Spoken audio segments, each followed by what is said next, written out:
کا ایک انتہائی پیارا واقعہ ہے۔ حضرت ربیع بن سلیمان رضی اللہ تعالیٰ عنہ کے اس واقعے پر اپنی گفتگو کو ختم کرتا ہوں۔ حضرت ربیع بن سلیمان رضی اللہ تعالیٰ عنہ فرماتے ہیں میں حج کے لیے جا رہا تھا، میرا بھائی میرے ساتھ تھا، میں اپنے بھائی کے ساتھ حج کے سفر پر رواں دواں تھا، قافلہ حج کے لیے جا رہا تھا۔ ہمارا کاروان کوفہ میں پہنچتا ہے۔ جب ہم کوفہ میں پہنچتے ہیں تو میں دیکھتا ہوں سامان سفر خریدنے کے لیے میں بازار میں جاتا ہوں، ایک عجیب و غریب منظر دیکھتا ہوں۔ کہتے ہیں میں ایک عجیب و غریب منظر دیکھتا ہوں، ایک خچر کو دیکھا، ایک خچر وہاں پر مرا ہوا پڑا تھا، اس کے قریب ایک عورت تھی، اس عورت کے ہاتھ میں چاقو تھا، اس چاقو سے اس خچر کا گوشت کاٹ کر ایک تھیلی میں ڈال رہی تھی۔ کہا میں حیران ہو گیا کہ یہ مردار کا گوشت کاٹ کر تھیلی میں کیوں ڈال رہی ہے۔ کہا میں نے اس کا تعاقب کیا، میں نے سوچا کہیں یہ مردار، چونکہ اسلام میں مردار کھانا حرام ہے، تو کہیں یہ گوشت کسی کو بیچ نہ دے، کہیں یہ کسی کو کھلا نہ دے۔ حضرت ربیع بن سلیمان رضی اللہ تعالیٰ عنہ فرماتے ہیں میں اس عورت کے پیچھے ہو لیا، میں نے اس کا تعاقب کیا، میں اس کے پیچھے جاتا رہا۔ میں نے دیکھا کہ وہ عورت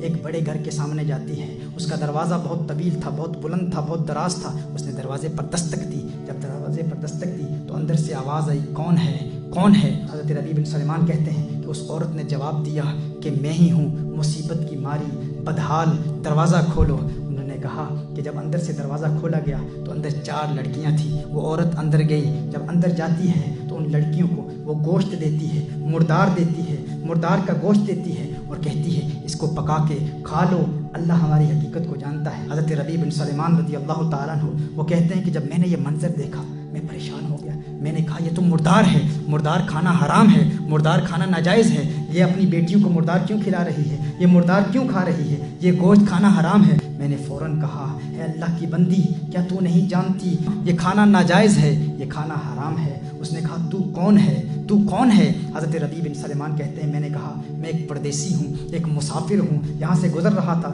تجھے دیکھا میں نے، تو مردار خچر کا گوشت کاٹ رہی ہے تو میں نے تیرا تعاقب کیا۔ حضرت ربیع بن سلیمان رضی اللہ تعالیٰ عنہ کہتے ہیں میں نے اسے کہا کہ مجوسیوں کے فائر ورشپرز کے ایک فرقے کے علاوہ تمام لوگوں کے نزدیک مردار کھانا ناجائز ہے، مردار کھانا حرام ہے۔ اس نے کہا ہم جانتے ہیں اس بات کو، کیا تو نہیں جانتا ہم آل رسول ہیں، کیا تو نہیں جانتا ہم آل رسول ہیں، ہمارا تعلق خاندان نبوت سے ہے، ہم حضور اکرم صلی اللہ علیہ وسلم کی اولاد سے ہیں، ہم سید ہیں، ہم سید ہیں اور اسلام کے احکام کو جانتے ہیں۔ ان بچیوں کا، ان بیٹیوں کا والد انتقال فرما چکا ہے، وہ سید تھا، نیک تھا، اس کا انتقال ہو چکا، اور اس نے جو اپنا ترکہ چھوڑا تھا وہ ترکہ ختم ہو چکا ہے، وہ ترکہ ختم ہو چکا ہے۔ ہم غریب ہیں، مفلس ہیں، کتنے دنوں سے ہم نے کوئی کھانا نہیں کھایا۔ ہم جانتے ہیں کہ مردار کا کھانا حرام ہے، لیکن حالت اضطرار میں مردار کھانا جائز ہو جاتا ہے، مجبوری کے عالم میں مردار کھانا جائز ہو جاتا ہے۔ ہم جانتے ہیں کہ یہ اسلام کا حکم ہے، لیکن یہ ہمارے لیے جائز ہے۔ 4 دن سے ہم نے کچھ نہیں کھایا، ہمارا 4 دن کا فاقہ ہے۔ حضرت ربیع بن سلیمان رضی اللہ تعالیٰ عنہ فرماتے ہیں کہ جب اس آل رسول کی زبان سے میں نے یہ بات سنی تو میری آنکھوں سے اشکوں کی برسات جاری ہو گئی۔ کہا میں نے رونا شروع کر دیا، روتا ہوا میں وہاں سے لوٹ آیا، پلٹ آیا۔ میں نے کہا اب میں حج پر نہیں جاؤں گا، اب میں حج نہیں کروں گا، میں نے فیصلہ کر لیا کہ اب میں حج پر نہیں جاؤں گا۔ واپس آیا، اپنے بھائی کو بتایا، اپنے بھائی سے میں نے کہا کہ میں نے حج کا ارادہ ترک کر دیا ہے، اب میں حج پر نہیں جانے والا۔ اس نے کہا، حضرت ربیع بن سلیمان رضی اللہ تعالیٰ عنہ فرماتے ہیں کہ بھائی نے کہا کہ نہیں نہیں، ایسا ہرگز نہیں کرنا۔ حضور اکرم صلی اللہ علیہ وسلم نے ارشاد فرمایا جو حج کرتا ہے اس کے اگلے پچھلے تمام گناہوں کو اللہ معاف فرما دیتا ہے، تو حج کا ارادہ ترک نہ کر۔ کہا کہ اس نے میری بڑی حوصلہ افزائی کی، لیکن میں نے ارادہ کر لیا تھا میں اب حج پر نہیں جاؤں گا۔ حضرت ربیع بن سلیمان رضی اللہ تعالیٰ عنہ فرماتے ہیں کہ اس وقت میرے پاس 600 نقد درہم موجود تھے، میرے پاس چند کپڑے تھے، میرے احرام کی 2 چادریں تھیں، وہ 600 درہم لے کر میں بازار میں گیا، 100 درہم کا آٹا خریدا، 100 درہم کا آٹا خریدا، 100 درہم کا کپڑا خریدا، باقی جو 400 درہم میرے پاس تھے وہ 400 درہم اس آٹے میں نے چھپا دیے، 400 درہم میں نے اس آٹے میں چھپا دیے۔ جو میرے پاس کپڑا تھا، جو لباس تھا، احرام کی چادریں تھیں، وہ میں لے کر اس آل رسول کے گھر میں چلا گیا، اس خاتون کے دروازے پر دستک دی، اس خاتون نے دروازہ کھولا، میں نے کہا یہی میرے پاس ہے، یہ سب کچھ آپ رکھ لیجئے۔ جب انہوں نے دیکھا کہ 400 درہم اور پھر آٹا اور پھر کپڑا یہ سب کچھ یہ دے رہا ہے تو اس نے دل سے دعا دی، اس عورت نے دعائیں دی، اس نے دعا کیا دی، اس نے کہا اللہ تجھے حج کا ثواب عطا فرمائے، اللہ تجھے دگنا اجر عطا فرمائے، اللہ تجھے دنیا میں ہی اس کا اجر دکھا دے، اللہ تجھے دنیا میں ہی اس کا نعم البدل دکھا دے، تجھے نظر آ جائے۔ کہا اس کی بیٹی نے جب دیکھا 400 درہم ہے، آٹا بھی ہے، کپڑا بھی ہے، بیٹی نے دعا دی۔ پہلے بڑی بیٹی نے دعائیں دی، پھر چھوٹی بیٹی نے دعائیں دی، تیسری بیٹی نے دعائیں دی، چوتھی بیٹی نے دعائیں دی، ایک بیٹی نے دعا دی اللہ کرے تیرا حشر ہمارے نانا کے ساتھ ہو، اللہ کرے تیرا حشر ہمارے نانا کے ساتھ ہو۔ کہا انہوں نے دعائیں دی اور اس قدر دعائیں دی، جب میں وہاں سے واپس آیا تو کوفہ میں اپنے مقام پر، اپنے قیام کی جگہ پر پہنچا تو حج کے قافلے جا چکے تھے۔ کہا میں بہت پریشان ہوا، دل میں بڑی پریشانی محسوس ہوئی، دل میں یہ تمنائیں مچل رہی تھیں، یہ آرزویں تھیں، یہ خواہشات تھیں کہ میں حج کے لیے آیا تھا، قافلہ چلا گیا، میں کوفہ میں ہی رہ گیا، کاش کہ میرا بھی بلاوا آ جاتا، کاش کہ میں بھی حج پر چلا جاتا۔ کہا میں وہیں انتظار کرتا رہا یہاں تک کہ حج کے قافلے جو حج کے لیے گئے تھے، حج کے وہ قافلے واپس آنا شروع ہو گئے، کاروان حج واپس آنا شروع ہو گئے۔ جب حاجیوں کی واپسی کا میں نے سنا تو میں نے ارادہ کر لیا، ایک پختہ عزم کر لیا کہ میں ہر حاجی کا استقبال کروں گا، ہر حاجی کا استقبال کروں گا اور ان سے دعائیں لوں گا، کیونکہ ان کی دعائیں اللہ کی بارگاہ میں مقبول ہیں۔ ابھی حج کی سعادت حاصل کر کے وہ واپس آ رہے ہیں تو میں ہر حاجی سے ملاقات کروں گا اور ان سے کہوں گا کہ میرے لیے دعائیں کرنا۔ کہا حضرت ربیع بن سلیمان رضی اللہ تعالیٰ عنہ نے، وہ کہتے ہیں کہ میں حاجیوں کے استقبال کے لیے گیا، جب حاجیوں سے ملا تو میں نے کہا اللہ تمہارا حج قبول فرمائے، اللہ تمہارا حج قبول فرمائے، اللہ تمہاری عبادت قبول فرمائے، تجھے اللہ نے حج کی سعادت سے نوازا، اللہ تمہاری عبادتوں کو قبول فرمائے، تم میرے لیے دعائیں کرو۔ کہا تو ان لوگوں نے کہا، وہ لوگ جو حج سے واپس آ رہے تھے، جن کا استقبال کرنے کے لیے میں گیا تھا، انہوں نے کہا کیا بات کرتا ہے، کیا کہتا ہے، کیا کہہ رہا ہے، کیا تو یہ کہنا چاہ رہا ہے کہ تو حج پر نہیں گیا تھا، کیا تو حج سے انکار کرتا ہے، کیا تو یہ کہتا ہے کہ تو حج پر نہیں گیا تھا؟ عرفات میں ہمارے ساتھ کون تھا، مطاف میں ہمارے ساتھ کون تھا، رمی و جمرات میں ہمارے ساتھ کون تھا،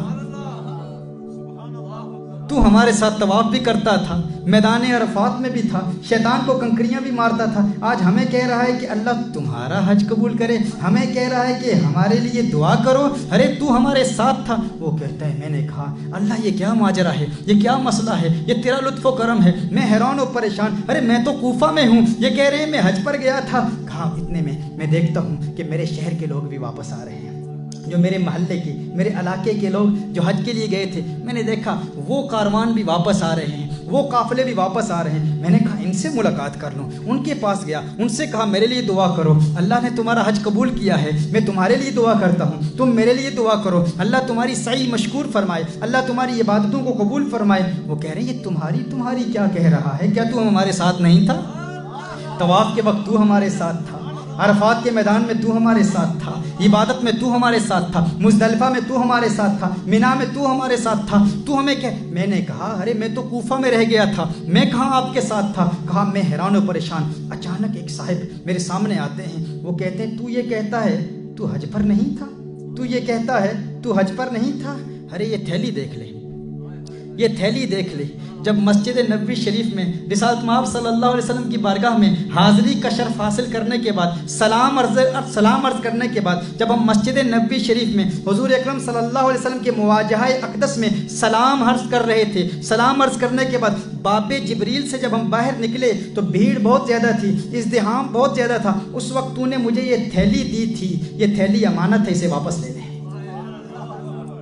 میں پریشان حیران، ربیع بن سلیمان کہتے ہیں میں کہہ رہا تھا یہ کیا کہہ رہے ہیں؟ میں نے تھیلی دیکھی، اس تھیلی پر لکھا تھا من عاملنا ربحہ، من عاملنا ربحہ، من عاملنا ربحہ، جو ہمارے ساتھ کاروبار کرتا ہے نفع اٹھاتا ہے، جو ہمارے ساتھ معاملہ کرتا ہے نفع اٹھاتا ہے۔ میں حیران پریشان، خدا کی قسم ساری زندگی میں نے اس تھیلی کو کبھی دیکھا بھی نہیں تھا، میں نے تھیلی کو دیکھا، حیران ہو گیا، تھیلی لے کر گھر واپس آیا، عشاء کی نماز ادا کی۔ کہا عشاء کی نماز ادا کرنے کے بعد کچھ وظائف تھے، وظائف پڑھے، وظائف پڑھنے کے بعد آنکھیں بند ہوئیں، سو گیا، آنکھ بند ہوئی، دل کی آنکھ کھل گئی، قسمت نے انگڑائی لی، کونین کے والی، خسرو خوباں، سیاہ لامکاں، نازش ہر دو جہاں، مالک کے ارض و ہفت آسماں، چارہ سازے درد منداں، فخر رسولاں، آمنہ کا لال میرے سامنے موجود تھا، آمنہ کا لال میرے سامنے موجود تھا، مدینے والے آقا صلی اللہ علیہ وسلم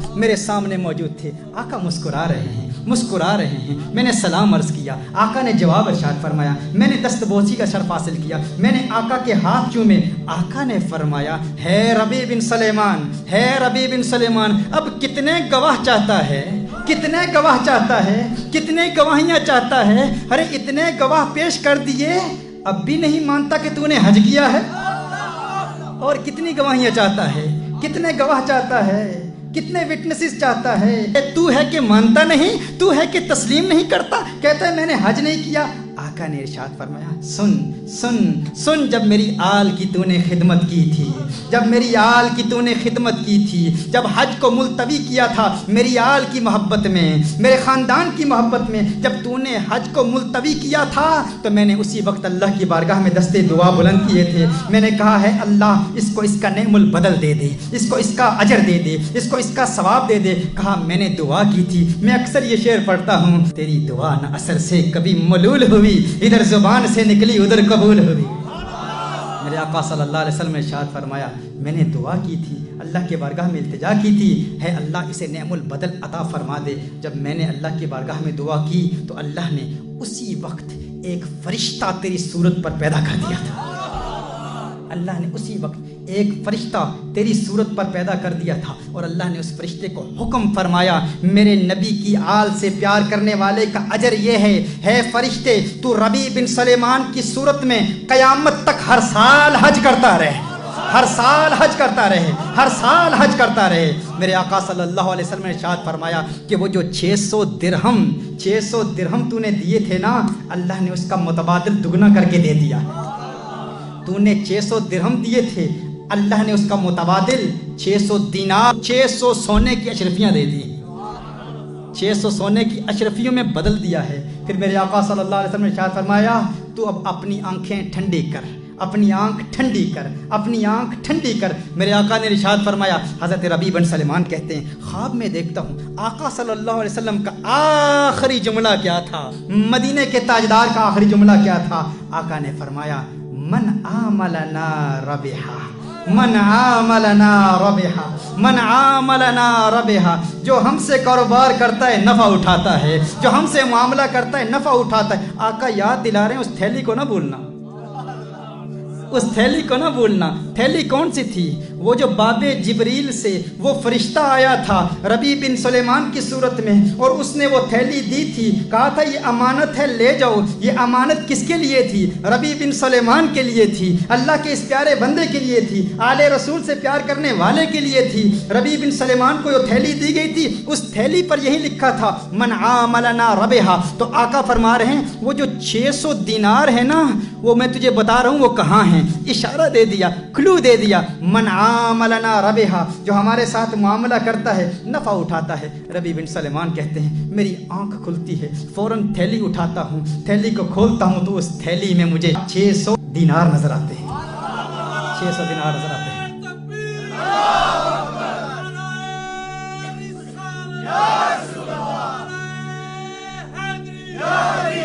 محترم احبہ, یہی پیغام ہے. حج کرو, بار بار کرو, لیکن غریبوں کا خیال رکھو, مفلسوں کا خیال رکھو,